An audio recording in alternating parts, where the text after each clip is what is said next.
انعقادات هرمت ليس هناك مكان للشباب.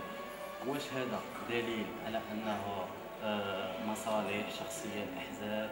هل الشباب ما عندوش ديك الطاقة باش يعبر على الرأي ديالو في بلد ديمقراطي؟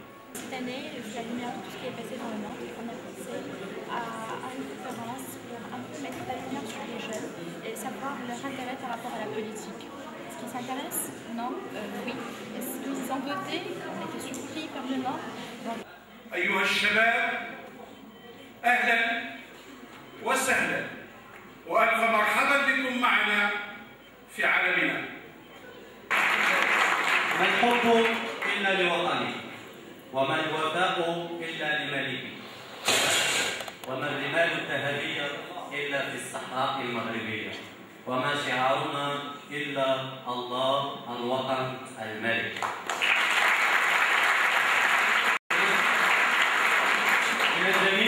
من الجميل أن تحب وطنك أيها الشاب، لكن من الأجمل أن تضحي من أجله، من الأجمل أن تعشق تاريخ هذا الوطن، من الأجمل أن تحمل بندقيتك خوفا على هذا الوطن. مغربي العينين لكي أرى ما تصنعون، مغربي الأحلام أحلم بغد أفضل، مغربي المنديل أمسح به ما فات، مغربي الصوت صوت ضميرنا الذي قد يكون مات، ومغربي الصمت ورثناه عن أجدادنا، مغرب الموت من ماتوا دفاعا عنكم، ومغربي حرية التعبير، هذا إذا كان الرأي يعجبكم. Notre pays connaît certes des changements importants, socioculturels, à mon sens, avant d'être politiques. Et parmi les indicateurs de ces changements, nous avons été témoins depuis quelques mois, presque un an maintenant, de jeunes, d'intellectuels et d'autres composantes, enfin, investissant l'espace public au Maroc pour exprimer leurs revendications et pour contraindre les dirigeants, les responsables des affaires de ce pays à les écouter et pour retrouver leur attention. Et ces mouvements de jeunes prennent une signification d'autant plus particulière qu'ils se situent d'abord dans ce qu'on appelle une globalisation démocratique et qui semble être la conséquence logique d'un état de fait déjà décrit et presque dénoncé dans les rapports des Nations Unies, un état de fait de privation de liberté plus importante dans les pays arabes que dans le reste du monde, d'une condition féminine de la mort, d'un accès à la connaissance entravée par de nombreux facteurs, etc. etc. Les jeunes n'ont pas peur de la politique. Je le démontrerai au cours de cette prestation. Je dirais deuxièmement que c'est un peu problématique de considérer les jeunes comme une entité compacte, une et unique, homogène. Les jeunes aujourd'hui, c'est beaucoup plus que ça. Les jeunes, de par leur attitude, leurs opinions, leur façon de se manifester dans l'espace public, dans l'espace privé, dans leurs relations aux moins jeunes, ils se montrent d'une façon plurielle et diverse. Donc, à l'intérieur de ce mot jeune, il y a plusieurs jeunes à la fois. Et la question en même temps, quand on dit plusieurs jeunes à la fois, c'est que je pense aussi à ces jeunes qui côtoient leurs professeurs qui sont d'une autre génération. Donc, je sais de quoi je parle si je dis, par exemple, que les jeunes, ils ont côtoyé des militants d'autrefois, des années 60.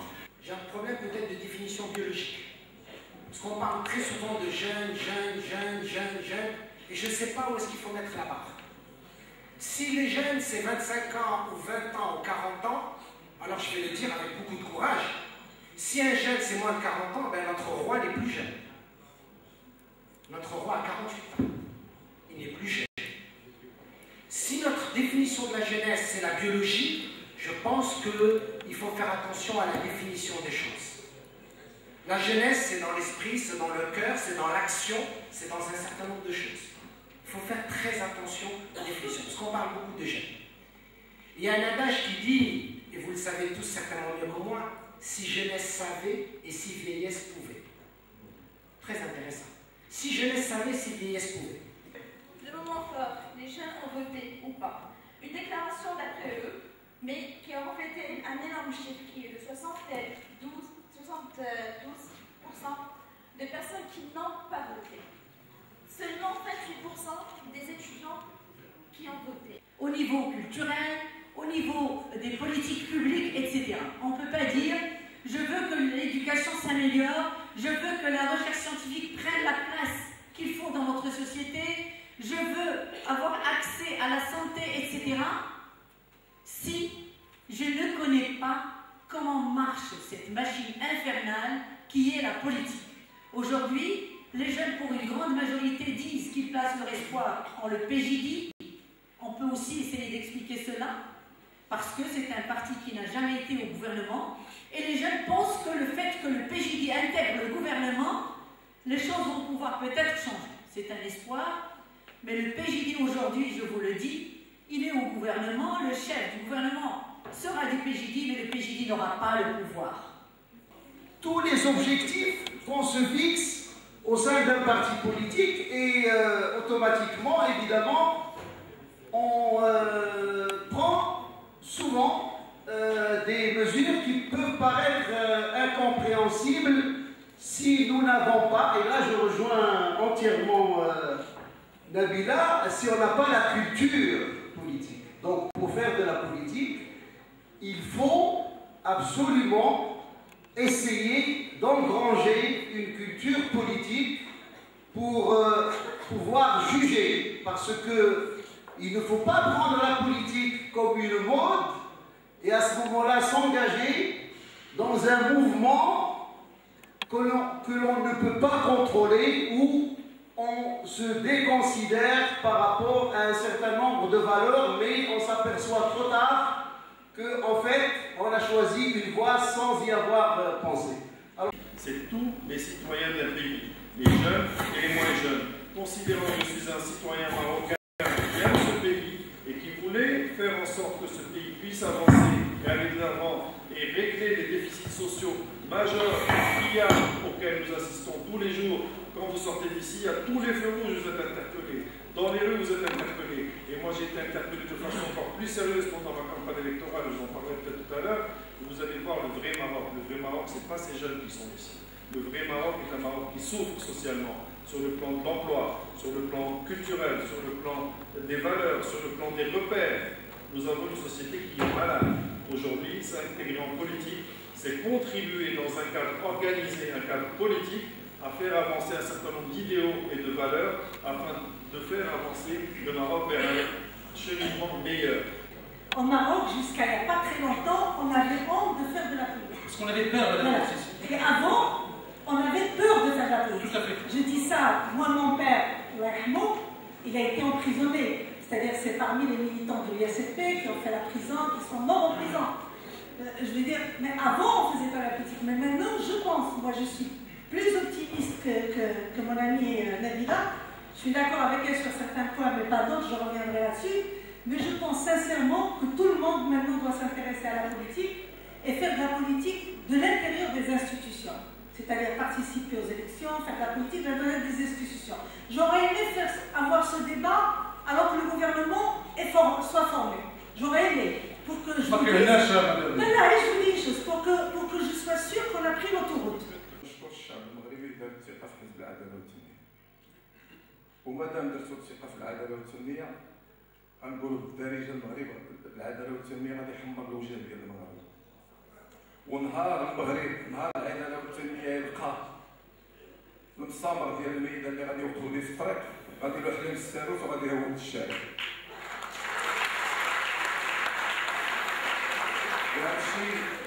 وهذا الشيء حنا متفقين عليه في الحزب ديالنا. يا اما اننا نخدموا بكل اريحيه دستور رئيس الحكومه عنده اختصاصات يمارس كل الصلاحيات، واما اذا كان شي تدخل اللي غادي يعقل المسيره ديال رئيس الحكومه كونوا على يقين ان غادي نلوح عليهم السويرتات وغادي نلوح عليهم الفوتوغرافات اللي قالوا الاستاذ. حزب العداله والتنميه تيطبق الديمقراطيه عليه هو الاول، عاد تيطلب الديمقراطيه الخارج. عطينا شي وغنعطيك امثله. اولا البرلمان اللي تيطلع البرلمان عنده واحد الميثاق خصو يحترم. هذاك الميثاق واحد لاشارت اللي خصو يحترمو البرلماني فيه الالتزام المادي ديالو، فيه الالتزام مع المواطنين، وفيه خاصو يفتح مقر في الدائره ديالو ويوظف معاه واحد ويبدا يستقبل الناس ويسمع المشاكل. وإلا ما دارش هذا الشيء ويقدم تقرير للمسؤولين ديال الحزب، وإلا ما دارش هذا الشيء غادي يتلقى واحد العقوبات من عند الحزب. الوزير ضمن ميثاق الوزاره صادق عليه في المجلس الوطني، الوزير خصو يقدم كذلك واحد الواجب مالي للحزب، خصو يقدم تقرير اشنو دار في ديك الوزاره ديالو. J'allais dire, je ne suis pas là pour vous parler mais pour vous écouter, mais je pense savoir qu'il y a une séance des questions-réponses qui est prévue. Et je voudrais revenir un peu sur les témoignages et les déclarations de mes camarades autour de la table. Je dois préciser, parce que 48 ans est un âge sur lequel apparemment tout le monde s'était mis d'accord, que je ne suis pas dans la règle et que j'ai 33 ans. Et que je fais partie de la commission administrative de l'Union constitutionnelle, c'est-à-dire les 160 personnes qui forment le parlement du parti. J'ai été candidat en tête de liste à Hassani en 2007, donc j'ai connu les délices d'une campagne électorale où on découvre ce que Sikhtani a appelé le vrai Maroc. Sachez que vous êtes aussi le vrai Maroc, qu'il n'y a pas de vrai Maroc par opposition au faux Maroc, qu'il n'y a pas tout ce discours ambiant depuis un moment qui consiste à dresser les jeunes contre les vieux n'est pas du tout appréciable, c'est pas ça la politique. Ou dresser la campagne contre la ville, ou dresser le monde universitaire contre le monde de l'entreprise, etc. Je pense que le Maroc est fait par tous et pour tous, et c'est ce qui nous réunit aujourd'hui autour de cette table, tous autant que nous sommes, chacun d'un courant politique. J'ai beaucoup déçu, franchement, pour le PJT, et même j'ai voté pour celui-ci. Mais ma raison pour voter, c'est le fait de chercher le nouveau. Je voulais, peut-être bien que ma voix ne va pas changer grand-chose, mais je voulais, je ne sais pas, c'est parce que à force d'estimer, j'aime bien M. Benkiran avec la force de caractère qu'il a, l'humour aussi, je trouvais qu'il était vraiment absent. Par exemple, parce qu'on voit les anciens représentants, voilà, il était tout le temps collé sur la feuille. On ne va pas même mettre ce caractère, comment il parle, comment, c'est à peu près, c'est comme s'il était collé et son nom même à cette feuille. Voilà, donc mon expérience avec la politique, c'est une expérience toute récente qui émane en fait d'une apolitisation vivante.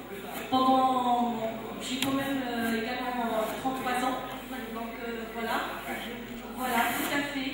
Et donc j'ai voté une fois en 2003, je n'ai pas voté en 2007, et cette apolitisation justement donc a fait débat en fait l'année dernière suite à une réunion de discussion. Et suite à cette réunion-là, on parlait en fait des prochaines élections et on parlait des partis. Donc j'avais une forte connaissance justement des partis politiques étrangers, leur programme, le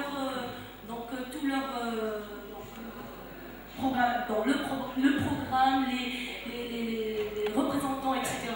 Mais dans mon pays, justement, je connaissais les partis, mais je ne m'y intéressais pas du tout. Et là, j'ai ressenti en fait une faiblesse de ma part.